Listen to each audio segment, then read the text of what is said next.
Navigating the tumultuous seas of modern dating is no easy feat. Relationships seem to be reaching a premature end with alarming frequency, and many others feel trapped in a cycle of compromise and unhappiness. But what if I was to tell you that there is a rarely heard piece of advice that can shield you from the shackles of settling and lead you to true contentment? And it's this advice that helped me find and marry my ideal woman.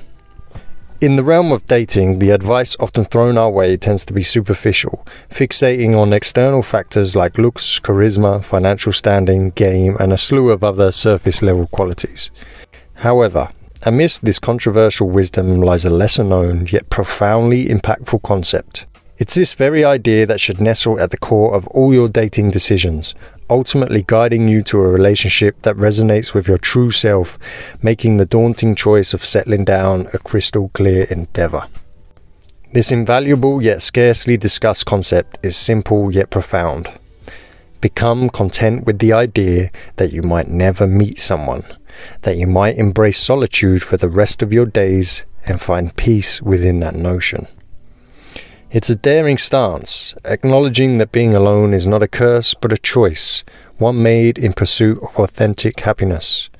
For in the grand tapestry of life, it is far better to revel in your own company than to be tethered to someone who drains your spirit and drowns your joy. By accepting this truth, you may even discover a profound love for being alone, realizing that within yourself lies all that you need and desire. Now let me be clear, embracing the concept of being content in solitude is not an endorsement for a life of seclusion. Solitude is a means, not the end. The true objective is to find that person who aligns with your essence, complements your being and enhances your journey. Continue dating and exploring relationships, armed with the knowledge that being alone is not a fate to be feared. By shedding the fear of solitude and cultivating a deep appreciation for your own company, you elevate your discernment. You become more capable of recognizing the person who genuinely resonates with you. It's about being wise enough to know when a connection is true, when it enriches your life, and when it's worth investing in. So here's some simple, or maybe not so simple, steps on how to achieve this mindset. Regular meditation and visualization. Begin by incorporating regular meditation and visualization into your routine. Envision a life of contentment and fulfillment, embracing the possibility of being single. Picture the tranquility of a life without compromise and the joy of being alone on your own terms. Let this mental imagery fortify your conviction in the path you are choosing. Time spent alone. Dedicate time to be with yourself. Whether it's an evening stroll, reading a book, or enjoying a solo hobby, carve out moments where you're alone. Disconnect from the noise of the world and allow yourself to truly feel the essence of solitude. Understand that this solitude isn't a void to be filled, but an experience to be cherished. Living alone. If circumstances permit, consider living alone. It's in the solitude of your own space that you truly learn to know and appreciate yourself. You'll make decisions solely for your benefit, indulge in self-care, and create an environment that nourishes your soul. Living alone empowers you to be self-sufficient and comfortable with your own company. Traveling alone. Venture out into the world on solo travels. Traveling alone provides unique insights, pushing you out of your comfort zone and helping you discover your resilience and capabilities. It's an opportunity to explore new places, meet diverse people, and learn that the joy of discovery often lies in your own companionship.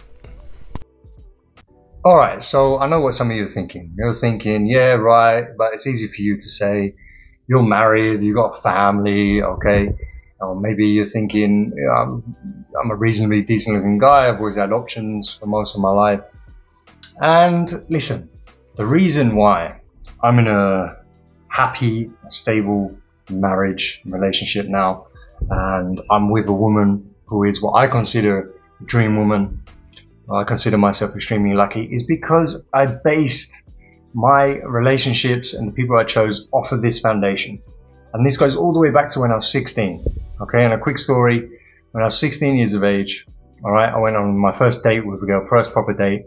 I was a virgin. All my mates had girlfriends or they were getting laid or whatever. So I really wanted a girlfriend, right? And I met this girl, beautiful half-caste girl, blue eyes, curvaceous figure, we went out and went on a little date, went on a lunch date, and I didn't like her. I didn't see her again. She was too, what we say in England, too chavvy, right? She was too like rude girl, you know, want to be sort of like a little bit of a gangster. As beautiful as she was, yeah, maybe looking back, you know, I could have got laid or whatever. She was texting me and ringing me flat out for the next week or so, but I just ignored her because I didn't like her, because I preferred to be on my own, to be by myself, than be with someone like that and be with someone who's going to, you know, not make me happy and miserable and so forth.